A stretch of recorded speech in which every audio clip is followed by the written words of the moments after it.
Hi hello నమస్తే welcome to NTV. నేను మీ Harika. Stock markets అసలు ఎలా ఉన్నాయి, ఎలా నడుస్తున్నాయి, ఇలాంటి సిచ్యువేషన్స్లో మనము ఇన్వెస్ట్ చేయడం కరెక్టేనా, అసలు స్టాక్ మార్కెట్స్ని ఎలా చూడాలి, ఇలాంటి అన్ని విషయాలు ఈరోజు మాట్లాడదాం. మనతో పాటు సీనియర్ స్టాక్ మార్కెట్ అనలిస్ట్ ప్రభు మాలంపాటి గారు ఉన్నారు. నమస్కారం అండి. ఎలా? నమస్తే అండి. ఓకే, సో ఫస్ట్లీ చాలామందికి స్టాక్ మార్కెట్స్ గురించి తెలుసు అనుకుంటారు, ఇన్వెస్ట్ చేస్తూ ఉంటారు. బట్ ఇప్పుడు కరెంట్ ట్రెండ్ ఎలా నడుస్తుందండి, స్టాక్ మార్కెట్స్ ఎలా ఉన్నాయి?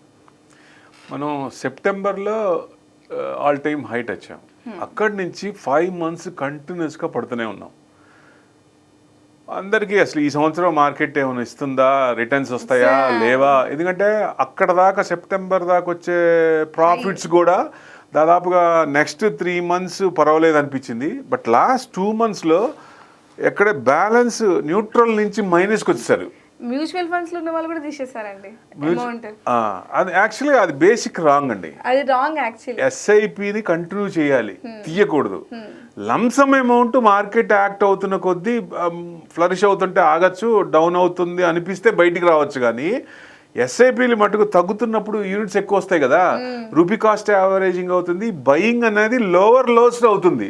ఇప్పుడు మార్కెట్ పెరుగుతున్నప్పుడు హయ్యర్ హైస్లో కొంటాం, డౌన్ అవుతున్నప్పుడు లోవర్ లోస్లో కొంటాం.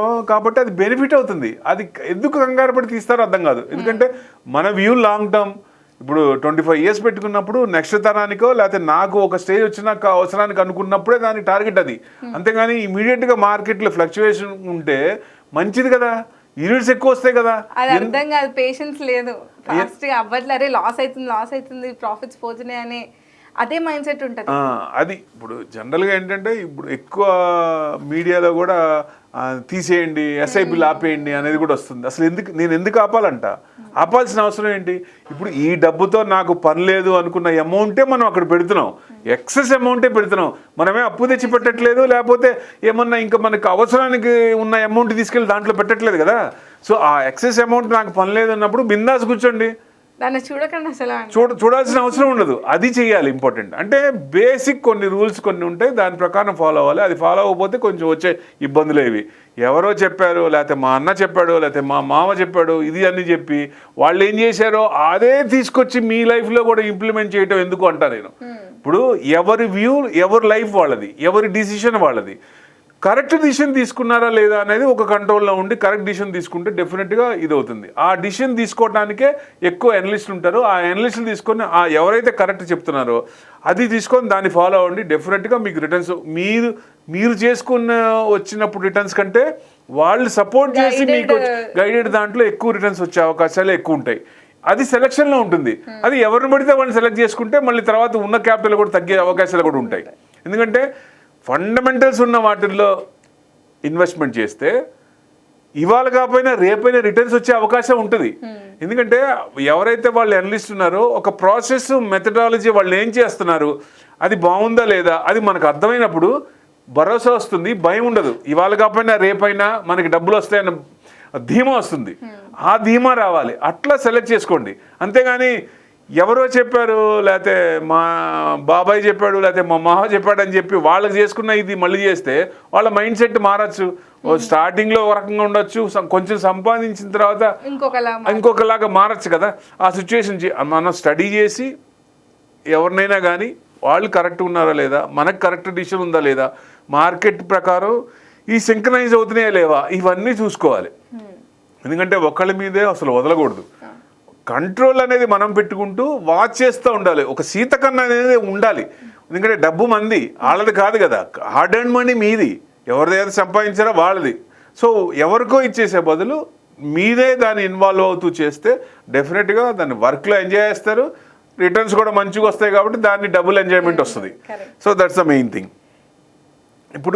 ఇప్పుడు మార్కెట్ తీసుకోండి, 5 months పడింది.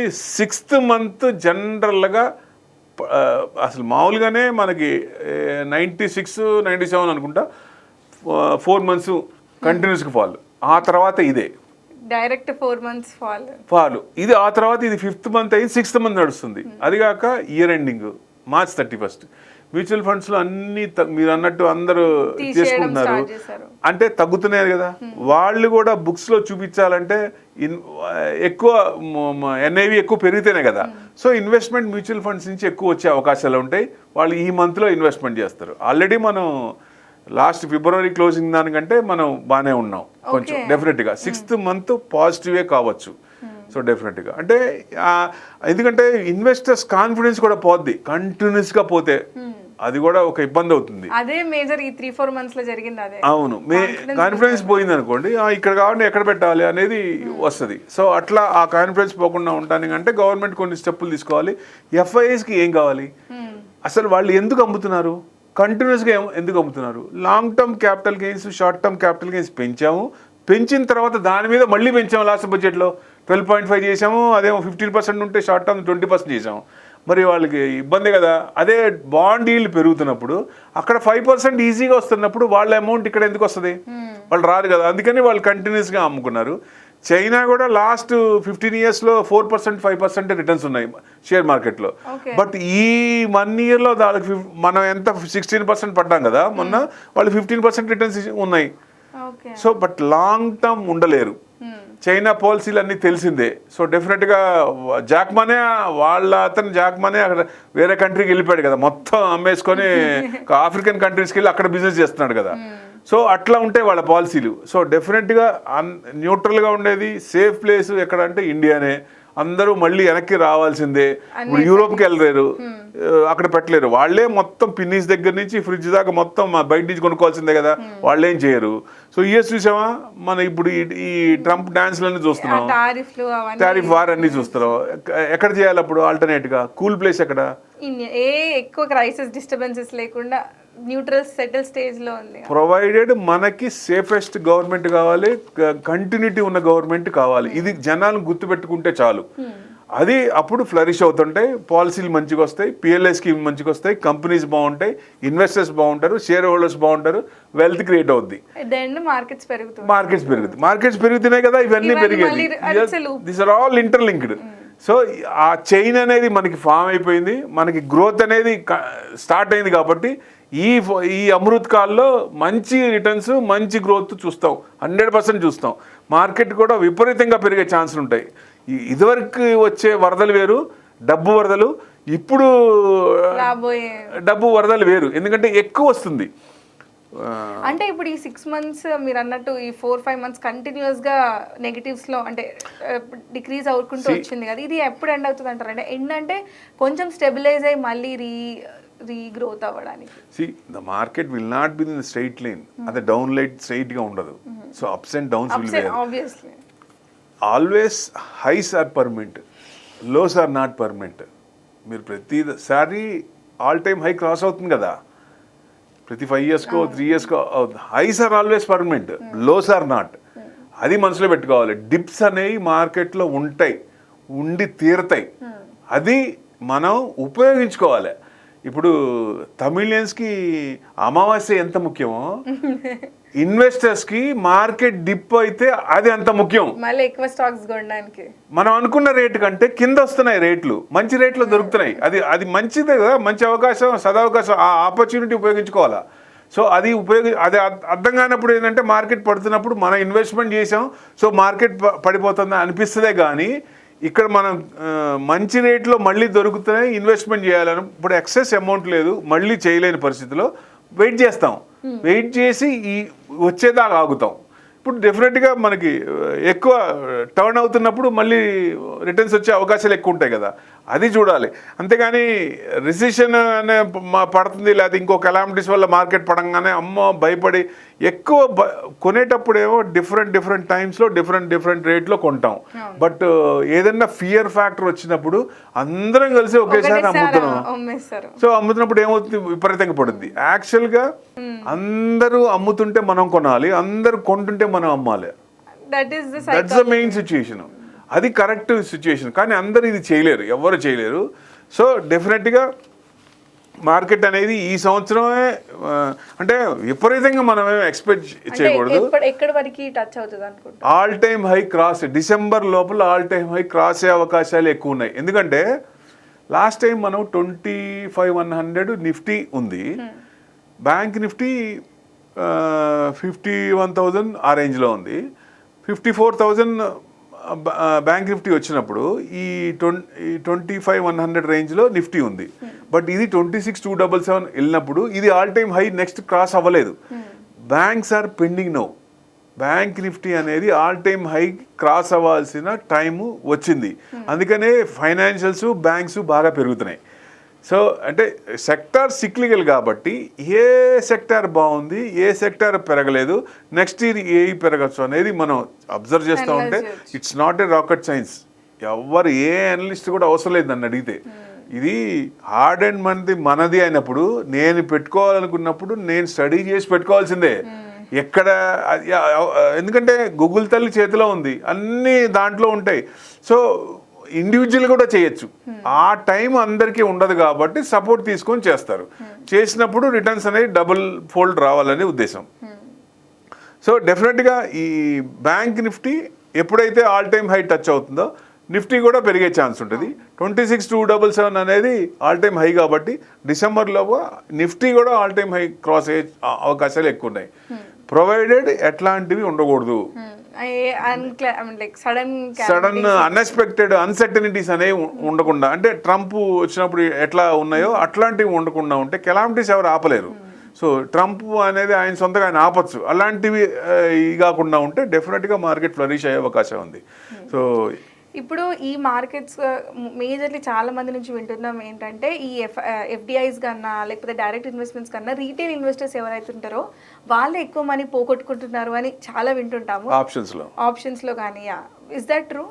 100%. ఇది సెబీ రిపోర్ట్. ఇది 99% people are losing money in options. ఎందుకంటే మార్జిన్ తక్కువ ఉంది, ఎక్కువ వస్తాయి, ఇమ్మీడియట్గా డబ్బులు వస్తాయి.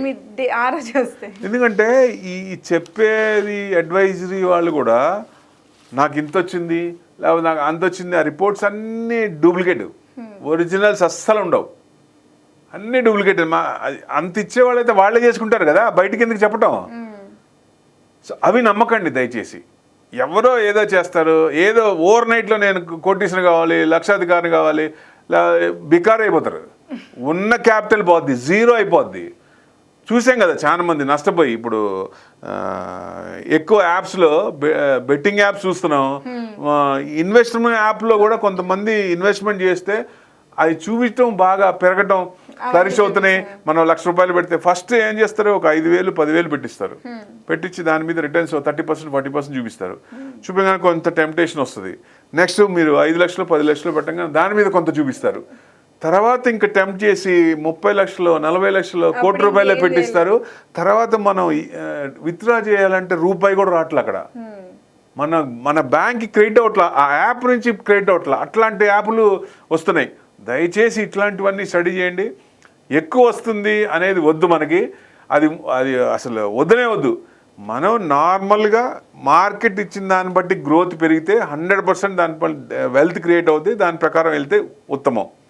ఎక్కువ మంది ఆప్షన్స్లే పోగొట్టుకుంటున్నారు. వెల్త్ క్రియేట్ కావాలంటే ఈక్విటీనే, మెయిన్ ఈక్విటీనే. ఈక్విటీలో ఇన్వెస్ట్మెంట్ చేస్తే దాని అంత సుఖం ఇంకోటి ఉండదు. వేరేది ఎక్కడ పెట్టినా కానీ అంత డబ్బులు రావు. ఈ మార్కెట్, ఎందుకంటే మార్కెట్ మీద సంపాదించి ఆడపిల్ల పెళ్లి చేసిన వాళ్ళు ఉన్నారు, ఇల్లు కట్టుకున్న వాళ్ళు ఉన్నారు, ఇల్లు కొనుక్కున్న వాళ్ళు ఉన్నారు ఈ మార్కెట్ నుంచే. ఏది ప్లానింగ్. ఈవెన్ 70 ఇయర్స్లో నేను చూసిన వాటిలోనే 70 ఇయర్స్లో రిటైర్ అయిపోయిన తర్వాత 70 ఇయర్స్ 10 ఏళ్ల తర్వాత కూడా నెక్స్ట్ 10 ఏళ్ళకి కూడా మార్కెట్ నుంచి వచ్చిన ప్రాఫిట్స్తో దేశం అంతా తిరిగిన వాళ్ళు ఉన్నారు. సో అంటే ప్లానింగే. మార్కెట్లో మనం ఇన్వెస్ట్మెంట్ చేసి ఎలా ఎక్కడ రావాలి, ఎక్కడ మనకు వచ్చే ఛాన్స్ ఉంది, ఏ సెక్టర్ బాగుంది, సెక్టర్ సిక్లికల్స్ అయినప్పుడు లాస్ట్ ఇయర్ ఏం పెరిగినాయి, ఇప్పుడు ఏం పెరగచ్చు, గవర్నమెంట్ పాలసీలు ఏంటి, ఇవి చూస్తే చాలు. ఎక్కడ పెట్టాలనేది ఎవరికైనా తెలిసిపోద్ది. దాని ప్రకారం ఇన్వెస్ట్మెంట్ చేస్తే అందరూ హ్యాపీగా ఉంటారండి. ఓకే. సో ఈక్విటీ మార్కెట్ అనేది ఇప్పుడు బెటర్గా, అంటే ఆప్షన్స్ ఎంతమందికి చెప్పినా కూడా అర్థం కాదు, మరి ఏం చేస్తారో అర్థం కాదు. బట్ ఈక్విటీ ఈజ్ ఎప్పటికైనా కూడా always best. Equity is the best. అదే మూలం. మీకు ఈక్విటీ పెరిగితేనే మ్యూచువల్ ఫండ్స్ పెరుగుతాయి, ఎస్ఐపిలు అన్ని, ఏదైనా ఇదే మూలం. ఇది పెరిగితేనే ఇక్కడ ఎవరికైనా డబ్బులు వస్తాయి. ఇది మనం గమనించాలి. ఆ ఈక్విటీ మార్కెట్ గమనం ఏంటో చూస్తే మనకు అర్థమైపోద్ది ఎక్కడ పెట్టాలి ఎక్కడ పెట్టకూడదని. ఎందుకంటే ఇప్పుడు మార్కెట్ బాగుంది, సెప్టెంబర్ దాకా మార్కెట్ బాగుంది. జనరల్గా ఏం చేస్తారు, సెప్టెంబర్ ఆ రేంజ్లో ఉన్నప్పుడు, లేకపోతే కరెక్ట్గా ఎండ్ పాయింట్ ఎవరు చెప్పలేరు, హై పాయింట్ ఇక్కడ నుంచి పడిపోతుంది ఎవరు చెప్పలేరు. సో అక్టోబర్లోనే కొంచెం మొత్తం రిడీమ్ చేసుకొని డెట్లో పెట్టిన వాళ్ళు ఉన్నారు. సో ఈ 5 months డెట్ 9%, 8% ఇంట్రెస్ట్ వస్తుంది. ఎప్పుడైతే మార్కెట్ స్టేబుల్ అయిందో మళ్ళీ ఈ టోన్ తీసుకునే అవకాశం ఉంటుంది. అట్లా కొన్ని పాలసీలు చేస్తూ ఇన్వెస్ట్మెంట్ ఉందనుకుందాం, పోర్ట్ఫోలియో ఉంది, మనం డెట్లో పెట్టకుండా ఆ ఇన్వెస్ట్మెంట్నే సెక్యూరిటీ తీసుకోవాలంటే ఆప్షన్స్ సపోర్ట్ చేసుకోవచ్చు. ఎందుకంటే స్టాక్ ఆప్షన్ నాకు ఇన్ఫోసిస్ ఉంది, ఒక 10,000 ఉన్నాయి. సో నేను ఎంత ఆప్షన్ సపోజ్ అది పడుతున్నప్పుడు ఈ ఆప్షన్స్ లాట్స్ ఎంత తీసుకుంటే నాకు 100 రూపాయలు పడితే ఎంతవరకు నేను సేవ్ అవుతా, ఎన్ని లాట్స్ తీసుకునేది అది బెరీ చేసుకొని అన్ని లాట్స్ పుట్ ఆప్షన్స్ పెట్టుకుంటే మార్కెట్ పడినప్పుడు హెడ్జింగ్ అంటారు దాన్ని, దాని ప్రకారంగా సేఫ్ ఉంటారు. అంటే ఇక్కడ లాస్ అక్కడ ప్రాఫిట్ వస్తుంది, ఇది బ్యాలెన్స్ అవుద్ది.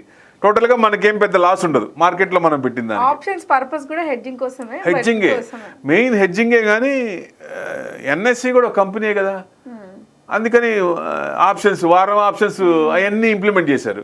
ఇక కరెక్ట్ టైంలో కోవిడ్లో ఎక్కువ ఆప్షన్స్ వచ్చేదానికి అందరి దగ్గర ఇంట్లోనే ఉన్నారు, ఇంట్లో నుంచి పని చేస్తున్నారు, డబ్బులు చేతిలో ఉంటే టకా ఇన్వెస్ట్మెంట్ తక్కువ మార్జిన్స్లో ఏం చేయాలి అనేది అలవాటైంది. దానివల్ల ఎక్కువ మంది పోగొట్టుకున్నారు అనుకోవచ్చు. ఇప్పుడు తర్వాత మైండ్ సెట్ మారాలి, ఇప్పటికైనా మారాలి. ఎందుకంటే వెల్త్ క్రియేట్ కావాలి, స్టాండ్ అవ్వాలి, నా కాళ్ళ మీద నేను బతకాలి, తల్లిదండ్రుల మీద ఆధారపడకుండా నాదే నేను చూసుకోవాలనుకున్నప్పుడు, నేను సంపాదించిన డబ్బులే నన్ను కాపాడాలనుకున్నప్పుడు దాన్ని దారులు వెతకాలి, ఇన్వెస్ట్మెంట్ దారులు వెతకాల్సిందే. వెతికితేనే బాగుంటుంది, వెతకపోతే చూసాం కదా వెతకని వాళ్ళు ఏమయ్యారని. ఇప్పుడు ఎగ్జాంపుల్ తీసుకుంటే పెద్ద పెద్ద వాళ్ళందరూ ఎలా చేశారని చూస్తే దాన్ని బట్టి తెలిసిపోద్ది. అవన్నీ చేస్తే మంచిది, అందరూ బాగుంటారు. కరెక్ట్ అండి, థ్యాంక్ యూ సో మచ్ అండి. సో చూసారు కదా, at the end of the day మనకి డబ్బులు తెచ్చేది అంటే స్టాక్ మార్కెట్స్ అని చెప్పుకోవచ్చు. అందులో మేజర్గా ఈక్విటీ అనేది, అండ్ ఎన్ని అంటే లైక్ అన్సర్టనిటీస్ వచ్చినా కూడా లాంగ్ టర్మ్గా చూసుకున్నప్పుడు stock markets are always best అని చెప్పొచ్చు. ఇది వాళ్ళ ఎన్టీవీ. Thank you.